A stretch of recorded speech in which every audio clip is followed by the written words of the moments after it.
What's up guys? Today should be a fun one. I want to install these blue clutch springs. I've never done any upgrades to a clutch before, and I hear that this should help us with a little bit of torque and takeoff off the start. I don't know if it adds any top speed or anything like that, but today let's find out. But first, I need to do a carburetor clean because the bike has been dying after maybe 20 seconds of full throttle. It seems as if it's not pulling in enough gas that it needs to continue to ride.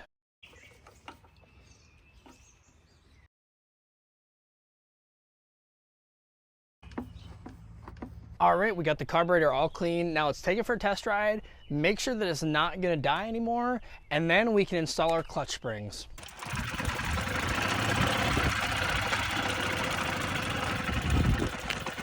All right, so I just pulled my carburetor apart, and actually the bowl was completely dry. There was no gas in here. And when I looked at this, the needle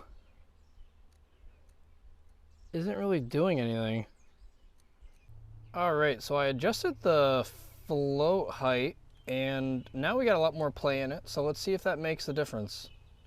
All right, before we begin our testing, I'm gonna go ahead and install this Worth It LLC intake that he sent us. This is a Mark II, and I already tested it. The clamp works a lot better. All right, so everything's set up. I got the intake on. Let's go ahead and take this thing for a ride, see the top speed, and also let's check how fast the bike takes off. And I don't know how to gauge that, but you guys can see how slow it takes off.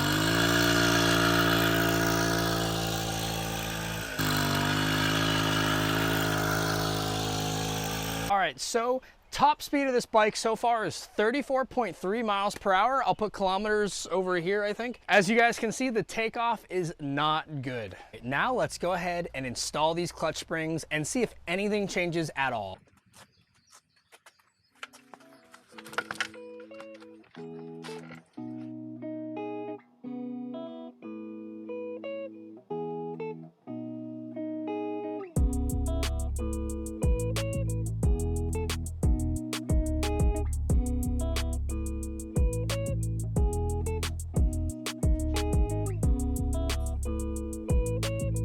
So everywhere I saw said to do about 2 to 3 turns in from flush. So I'm probably just going to do about 2.5 and see what that does. And I'm not going to be bracing this at all. I'm just going to be installing these. These are pretty lightweight upgrades. There are some heavier duty upgrades, but we only have a 50cc kit on this, so there's no need to go crazy.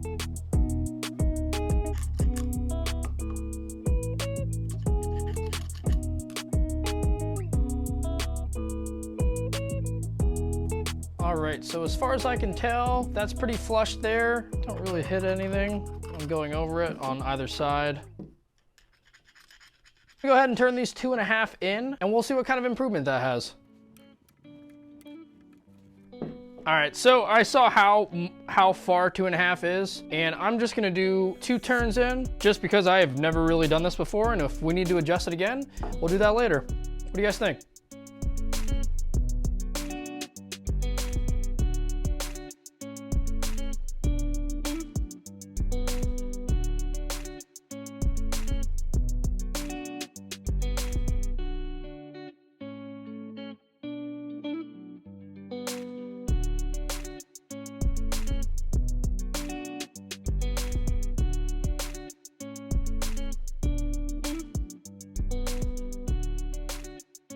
All right, so like I said, I didn't like how far in these springs were, causing so much tension at 2.5, so I backed it off to 2. A lot of people say 2 to 3 is the sweet spot, especially when it's unbraced. So we're gonna go ahead, we're gonna test its acceleration first, and then we'll go ahead and test the top speed and see if anything changed. Like I said, guys, I've never done any clutch tuning. This is the first attempt I've ever done at it. So let's see if anything changes. All right, so really quickly, I can already tell after just riding to this spot, this has a lot more torque, but let's see if we have any initial takeoff difference, and then we'll do a top speed.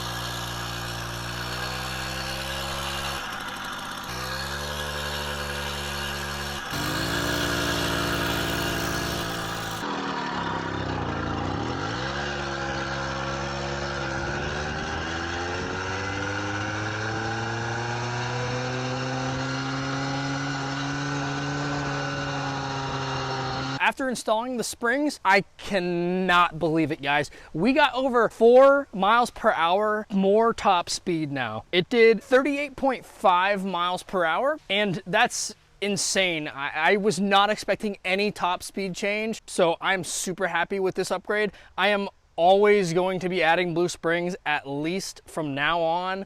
I'm gonna eventually look into getting some braced clutches with some higher tension springs and just kind of playing around. So guys, I gotta say, blue springs, absolute a must upgrade. Make sure you don't tighten it too much. You guys know that you have to be checking out my Instagram story to get your name written on the scrap maxi and permanent marker. So with that, guys, I hope you guys enjoyed the video.